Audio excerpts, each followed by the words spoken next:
Tahan sulle täna lugeda ühest mõttest oma raamatust Vaba ja metsik. Ja see on pildivahetuse hetkest.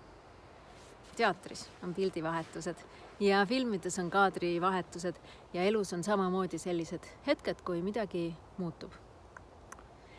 Ja kuhu on võimalik istutada midagi uut.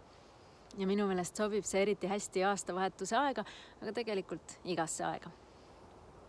Kas tead, mis on võimsam kui ilutulestik? Hiatus. Hetk, mil toimub pildivahetus. Tühimik aja kulgemises. Paus, millesse saad istutada oma unistusi. Hiatus on mingis ühtlases jadas märkamatu katkestus. Justkui kaadri või pildivahetuse hetk. Hetk, mil meil on võimalik muuta asjade suunda. Seni jätkunud jada või tuttavaid ahelreaktsioone. Hiatuseid on mitut liiki. On inimeste looduid, nagu näiteks aastavahetuse kesköö, ja on loomulikke, näiteks nagu meie iseenda sünnipäevade sünnikellaaeg või kuu loomise hetk. Või maagiline hetk magamise ja ärkamise vahel. Sellistel tähtsatel pildivahetushetkedel ei olegi vaja võtta kärarikkalt šampust, vaid vaikselt iseendaga olla, mediteerida. Istuda iseenda ja oma hingega, kuulatada, mõtiskleda, olla. Teha väike paus ning olla usaldav ja tänulik. Istutada aja kulgemisse midagi uut ja olulist. Ma arvan, et mu sõbrad ei tea, et ma seda teen.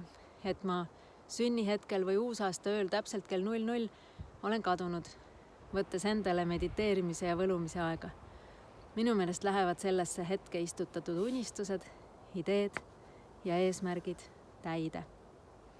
Peituvad ju kõigi inimkonna ajaloo mälestusväärseimate tegude taga unistused. Praegu on ka üks hiatuse hetk.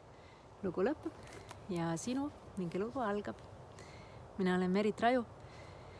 Olen siin selleks, et inspireerida. Korraldan inspiratsioonifestivali, muid sündmusi, väiksemaid ja kirjutan raamatuid. See oli lugu Vaba ja metsik julgusest elada oma reeglite järgi raamatust.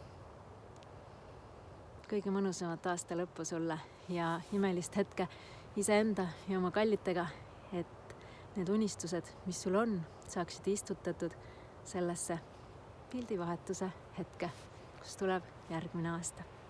Aitäh!